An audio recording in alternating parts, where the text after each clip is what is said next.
Good day, Doc Mapola. We are the first presenter, and we are here to talk about the first topic. But before that, allow me to introduce ourselves. First, I am Mr. Jane Yinson. I am Jessica Invino. And I am Unabia Mighty. Okay, so for this day, we're going to talk about the Philippine education system, its structure, policies, and historical concepts. Now, first, let us all read our learning objectives. First is understand the distinct mandates and organizational structures of the DepEd, the CHED, and TESTA within the Philippine educational system. Next is appreciate the evolving rules of national education agencies and responding to societal and learner needs. Lastly, design a strategic infographic or visual timeline showcasing the development and interplay of TEPED, CHED, TESTA, and key policies. So first, before we proceed, may I ask question, what is TEPED? So DepEd is the Department of Education. It is the executive agency of the Philippine government responsible for managing and governing the basic education system from kindergarten to grade 12, including alternative learning systems or ALS and the special education or SPED.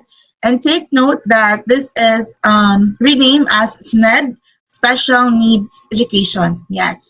So DepEd is the one that is responsible, or the agency that is responsible for managing the kindergarten to grade 1 to grade 12, including the ALS and special needs, wherein they are responsible for the programs that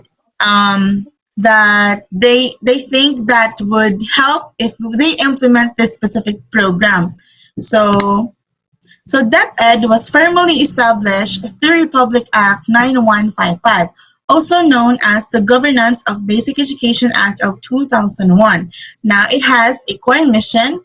The core mission first is to DepEd formulate, implement, and coordinate policies, plans, and programs in formal and non-formal basic education. So just like what I've said earlier, this agency, the DepEd, is the one or responsible to formulate, implement, and to coordinate policies, plans that might be useful in enhancing the foundation learning of the children.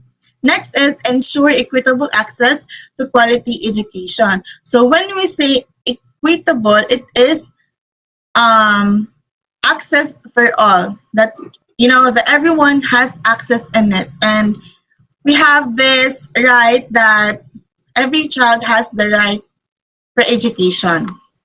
Yes. Next is the DepEd promote lifelong learning and nation building. It is because, of course, we all know that the DepEd agency is responsible in building the foundational understanding or the foundation learning from these young children. Since whatever you teach them in this very innocent mind, then they will always remember it throughout their journey. Yes. So the key functions of the DepEd is first, develop and implement the K to 12 curriculum, oversee public and private elementary and secondary schools, manage teacher training, school infrastructure, and learning resources. And DepEd also lead inclusive education initiatives such as the Matatag curriculum and mental health programs. Especially nowadays, there's what do you call this? There's a alarming increasing of rate and mental health cases in the Philippines. Now, educational overseas. So the educational levels overseen by the DepEd, of course, like I've said earlier, kindergarten, elementary, grade 1 to grade 6, junior high school, grade 7 to grade 10, senior high school, 11 to grade 12, excuse me, alternative learning system, or else, or the special education, SPED, or now is also known as SNAP. First policies that the DepEd implemented is the Republic Act number 10533, or also known as the Enhanced Basic Education Act of 2013. So this law mandates a learner-centered, inclusive, and developmentally appropriate curriculum with the emphasis of MTB-MLE. So when we say learner-centered, it is where less teacher talk and more student talk. And when we say inclusive, of course, including everyone despite from their differences. Next is the Republic Act number 10627 or the Anti-Bullying Act of 2013. So this law requires all elementary and secondary schools to adopt anti-bullying policies simply because they know that these young minds or kindergarten elementary is very crucial part in bullying, and bullying is very known for this school year. So the DepEd agencies hope to at least reduce this because we all know that bullying is inevitable. Next is the DepEd order number 31 section 2022 or the child rights policy. It's very understandable. It ensures all DepEd programs and personal respect protect and fulfill children's right and education. So no matter what happened, we have this law that given us the right in our education. Now, next agencies we have CHED. Now, what is CHED? So, CHED is the Commission on Higher Education. It is the national government agency in the Philippines responsible for regulating and overseeing tertiary education. That means college, university, and graduate level programs. So, the DepEd is responsible for the elementary, secondary, K to 12, the grade 11 and grade 12, and the ALS and the SNED, while CHED is focusing on the agency that is responsible for the colleges. So CHED was created through Republic Act number 7722, also known as the Higher Education Act of 1994. It was part of the trifocalization reform that divided education governance into first, the DepEd for basic education K to 12, TESDA for technical vocational education, CHED for higher education. So when we say tropicalization, it is the merge of these three agencies to let's just say to full first or to work as one in order for the Philippine education system to be better, to enhancement. So the key functions of the CHED is to ensure that higher education in the Philippines is relevant and globally competitive, accessible to all, especially marginalized groups. So when I say marginalized group, it is where there's a lot of differences that might hinder the child's ability to proceed to college or universities. Poverty great is a great example to that. Next is the academically free, promoting intellectual growth and research. So CHED does the following. It sets minimum standards for academic programs. It accrediting and monitoring higher education institutions. It administering scholarships programs like UNIFAS and STUFAPS. So UNIFAS is present here in SSC, wherein we have a little discount in our yearly or monthly tuition. And STUFAPS is students like working students like that. So promoting internationalization and translation education, supporting centers of excellence and development. So education level overseen, undergraduate programs, bachelor degrees, that's us because we're not graduate yet. So graduate programs, masters and doctoral like our instructors. Next is the post-secondary or non-degree programs, associate degrees. So the DepEd has policies to be implemented, right? So the CHED as well. So the first one is Republic Act number 7722 or Higher Education Act of 1994, wherein it created CHED as an independent body overseeing tertiary education. So this act focuses on the independent body wherein the CHED is recognized to be responsible for us colleges and universities. Next is the Republic Act number 8292, the Higher Education Modernization Act of 1997. So law standardized the governance structure state university and colleges. So this law state or ensures that our governance structure or the learning structure at the colleges or universities are all standardized and is appropriate um, through the years go by. Yes, like that. Next is the CHAD Memorandum Order Number 086 Series of 2017. So this policy sets the standard and guidelines for engineering and technology program. So knowing that our world or we are now derived in modernization, so this law fosters engineering and technology programs. So that's why we already have nowadays we already have this IT program and in the IT program. So the last agency is TESTA. Now, what is TESTA? So TESTA stands for the Technical Education and Skills Development Authority. It is a government agency in the Philippines that oversees technical vocational education and training, or TVET. It plays a vital role in developing a skilled, job-ready workforce to meet the demands of local and global industries. Now, TESDA was established through Republic Act number 7796, also known as the TESDA Act of 1994. It is signed into law by President Fidel V. Ramos on August 25, 1994. Its mission is to provide accessible, high quality, and industry relevant training for middle level manpower. So the key functions of TESTA, it certify and accredit TVET programs, trainers, and institutions. It develop training regulations and competency standards, coordinate with industries to ensure training matches labor market needs. Now, education levels overseen by TESTA.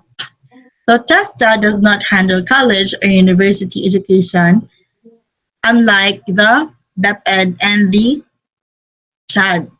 So instead, TESDA focuses on post-secondary non-degree programs, national certificates, NC1 to NC4. Um, National certificates is very important requirements if you want to get a higher position here in the Philippines. So next is the diploma and the ladderized program, short-term skills training, apprenticeship, and dual training system. So to sum it up in the test agency, so we I have known this person that actually this person doesn't finish college. So instead, he or this person wants to work already instead of studying college or continue studying college. So TESDA is um So Tesla is very crucial, especially for those people that um, let's just say that lost their academic spark. So instead of wasting their time to like stay at home and do nothing, so Tesla offers various training that the market needs. For example, baking, sewing, and many more. So this test, let's just say, it focuses on the skill of a person, and some of those skills are not learned in school, but it is just it just shines on themselves. Yes. So if DepEd and CHED has a policies to implement TESTA as well. So the first is the Republic Act number 7796 and the TESTA Act of 1984. Now these law manage and supervise technical education and skills development. Next is Republic Act number 10647, the Ladderized Education Act of 2014. It is the coordination with CHED and DepEd to bridge TVET in higher education. Next is the Republic Act number 7686, the Dual Training System Act of 1994. So this promotes enterprise-based training. So when we say enterprise-based training, it is businesses, focus specialized businesses. Next, may I call on the next reporter?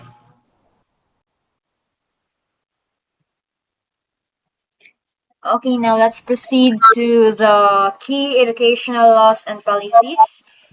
We were going to tackle about the K to 12 education program and universal access to quality tertiary education. So, what is K to 12 basic education? That is passed into law RA 10533 on May 15, 2013, also known as the Enhanced Basic Education Act of 2013, approved by Benigno S. Aquino III. This is to broaden the goals of high school education for college preparation and the vocational and technical career opportunities, creative arts and sports, as well as entrepreneurial employment. So the goals of this law is to address the educational gaps, the skills development, the alignment with global standards, improve readiness for higher education, focus on lifelong learning. So when we say addressing educational gaps, this is to we all know that the Philippines was one of the uh, last country in Asia with a 10-year pre-university program. And that is the disadvantage in terms of global competitiveness and skills development. The next is when we say enhancing skills development, this is that is the reason why there is a two um additional 2 years, which is the senior high school. So those are the in that 2 years, the skills will be enhanced through specialized training. Then alignment with global standards. Next, alignment with global standards. As I have said earlier, the purpose of this is to reach the standard of the global competitiveness. Then improve readiness for higher education. Then when we say improve readiness, this is to provide students with a more solid foundation for tertiary education. Then next is focus on lifelong learning, which are the skills and the knowledge that are necessary to adapt in a rapidly changing world.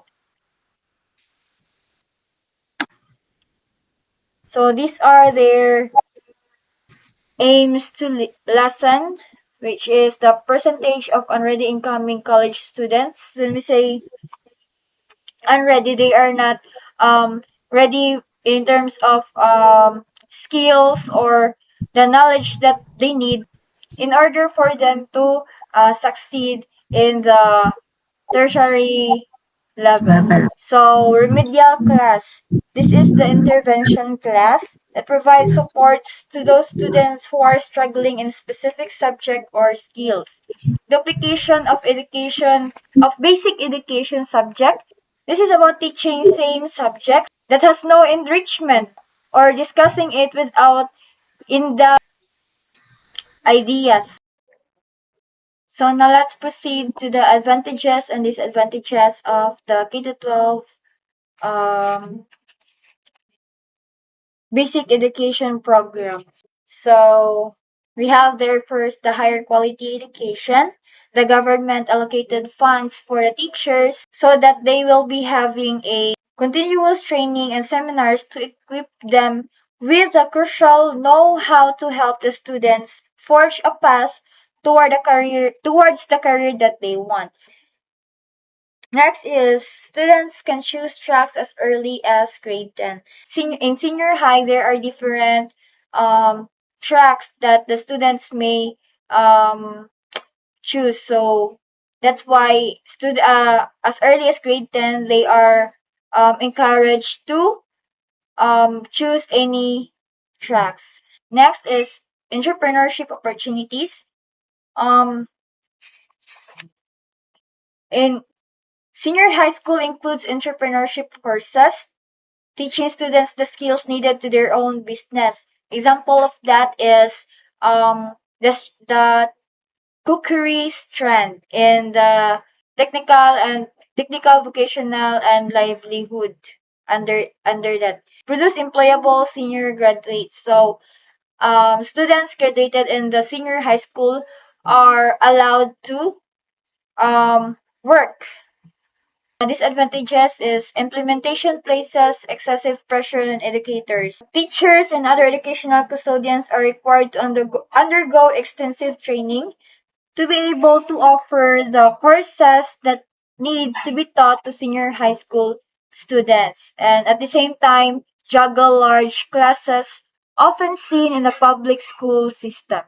So next is potential for increased dropout rates. Some of the families may find it difficult to afford the extra years of education, which is other factor that may lead to the higher dropouts. Next is this is the structure of the K to 12 basic education program. We have there the kindergarten, 6 years of elementary, 4 years of junior high school, then 2 years of senior high school. This is to provide sufficient time for mastery of concepts and skills, developing lifelong learners, and prepare graduates for tertiary education. Next, we have the enhanced basic education should include but not limited to programs for the gifted and talented, the programs for learners with disabilities, madrasa program, indigenous people education program, programs for leaders under difficult circumstances. When we say program for gifted and talented, this is to provide advanced learning opportunities and enrichment activities to challenge students with exceptional abilities and help them reach their full potential. Next is programs for learners with disabilities. This is to ensure inclusive education by offering special support, accommodation, and individualized instruction for learners with physical, mental, or learning disabilities. These are the learning instructions according to this law. In kindergarten to grade 3, they should be taught through the use of native language. Then in grade 4 to grade 6, gradual transition into English and Filipino. In junior high and senior high school, they should be taught in English and Filipino language. This is the K to 12 conceptual framework. So this is the potential pathways of the students after taking the senior high school. So they can go to higher education, middle level skills development, entrepreneurship, or employment. The Universal Access to Quality Tertiary Education Act. So what is this? This is also known as the 10931, approved and signed by former President Rodrigo Roa Duterte on August 3, 2017. This law promotes universal access to quality tertiary education by providing free tuition and other school fees in state universities and colleges.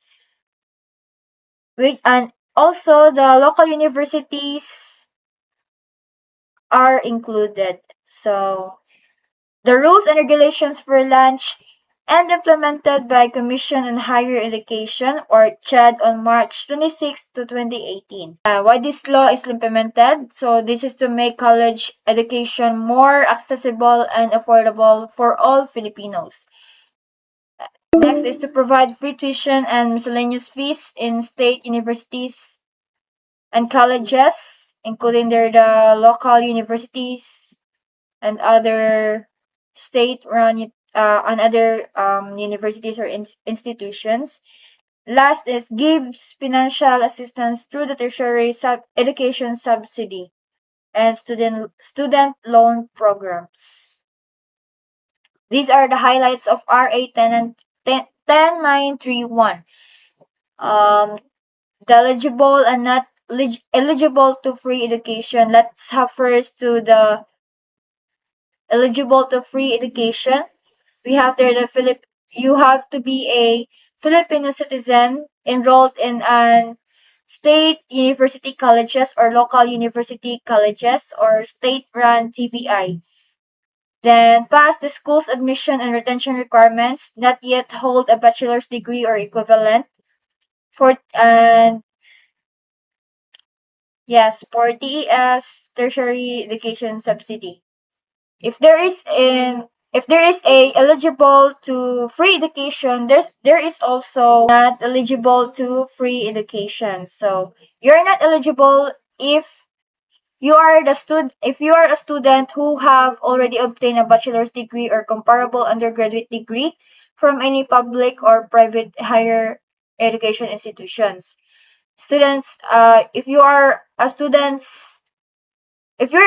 who failed to comply with the admission and or retention policies of the state university colleges. If you are a students who failed to complete their bachelor's degree or comparable undergraduate degree within a year after the period prescribed in their program. Last is students who voluntarily option out of the free hire provision. These are the highlights of the RA 10931. As you can see, we have there the administered by Unified Financial Assistance or what we call UNIFAST. Option out mechanism, student voluntarily contribution mechanism, return service system. So when we say administered by UNIFAST for tertiary education, this is designed to strengthen the student financial assistance program. And the TES fund will be utilized to assist students in need who are enrolled in higher education institutions. Accessing this fund is different from the free tuition scheme. Next is option out mechanism. Uh, this is for the students who have the financial capacity to pay for their education. They are free to voluntary the option out, or when we say give their slots to other students in need. So this must be made during the enrollment period for each semester or term and shall be considered final irrevocable for that semester or term. A waiver notarized by the institution must be made and submitted. So next is student voluntarily contribution mechanism. So those students who have the financial capacity to pay for their education can voluntarily contribute a particular financial amount to the state university colleges while availing themselves of free higher education. Next is return service system. In state university colleges, students will have a return service system, which they will work for it after they graduated. So these are the coverage of benefits, the financial assistance, and it includes a student loan program. When we say financial assistance, this law does not prevent a student from applying other sources of financial aid, such as student financial assistance program. So students are allowed also to accept any other financial assistance. Next is it include a student loan program. RA 10931 also created a student loan system where learners can borrow money for educational expenses and pay it back once they start working. Impact of free tuition in RA 10931. So more access to college, less dropouts, more graduates, and better opportunities. So now let's proceed to the history of Philippine educational system. So during the pre-colonial time, there was no established formal school, and that there was no formal for teachers too. So there were no school, there were no teachers at the same time.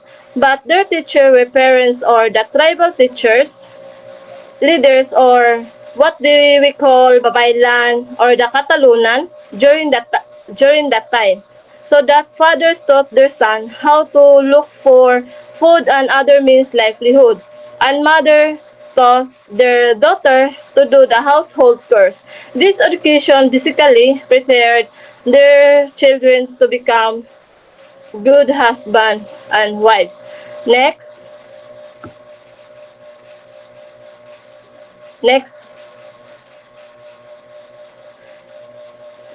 next is during educational during Spanish era. So during the Spanish era, education was formal and organized this time. It was authoritarian in nature. Tribals, shooters of the pre-Spanish period were replaced by Spanish missionaries. So pupils attend formal schooling in the patriarchal school. So instruction was highly religion-centered or related Christians doctrines, sacred songs, and music. Prayers were taught because they were required for confusion and communion. There was a separate school for boys and the girls. So while wealthy Filipinos class, or also called ilustrados, were accommodated in schools. Next. So now, the Educational Decree of 1863, a complete system education from elementary to the collegiate level, established of the elementary schools. Next, the Educational Decree of 1863, a complete system of education from elementary to the collegiate level, established of the elementary school. So, education during American regime in 1898 to 1946. The American promoted democratic ideals and democratic way of life. The school maintained by the Spaniards, class for more than 3 centuries were closed but were reopened on August 29, 1898 by Secretary of Interior. So a system of free and compulsory elementary education was established by Malolo's Constitution. And now American regime 1898 to 1946. In May 1898, the first American school was established in Corregidor, and shortly after the capture of Manila in 1899. Seven schools were opened in the city. Training class was done through school, both public and secular, named by chaplains and military officer of the U.S. Army. So Tomasite arrived in Philippines on August 23, 1901. So the University of the Philippines was founded in 1908. So University of the Philippines class was the first school of the university status. And next,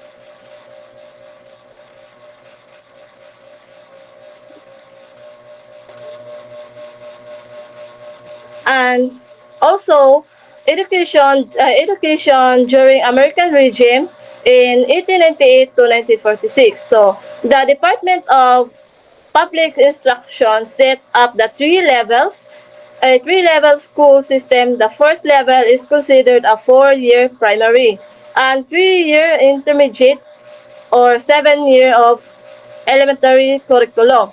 And the second level was 4-year junior college and later a 4-year program.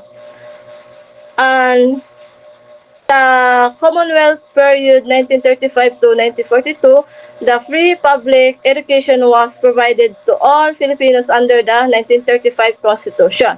So vocational education, including household and practical skills, was given importance to prepare students for productive work. So education also emphasize nationalism, good manners, and discipline to build responsible and patriotic citizen. And also, the institute of private was established in order to observe private school, and the formal adult education was also given.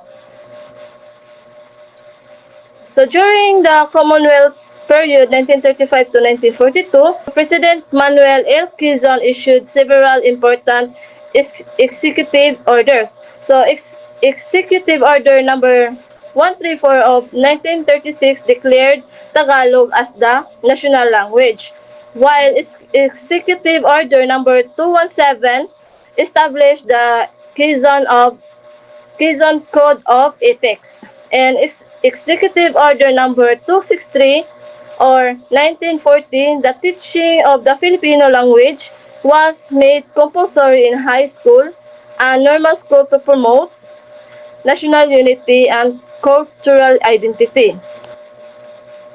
And also, Education Act of 1940 provided during the Commonwealth period 1935 to 1942 introduced several reforms in the Philippines education system. It reduced elementary schooling from 7 to 6 years and set the school entrance age at the 7.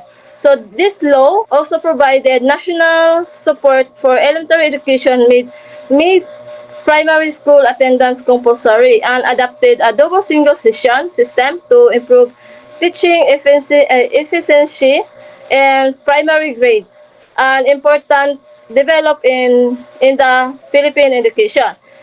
It states that all school required to include the life works and writings of the Jose Rizal in their curriculum to promote patriotism.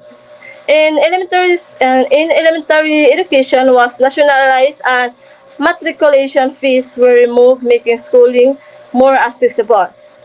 And now the Magna Carta for Teacher Republic Act 4670 was enacted to protect the rights and welfare of teachers. And next is Japanese occupation 1942 to 1945. English was abolished and the Japanese language Nippongo was promoted. So during this period, English was banned and the Japanese language Nippongo was encouraged to replace it as part of Japan's influence over education and communications.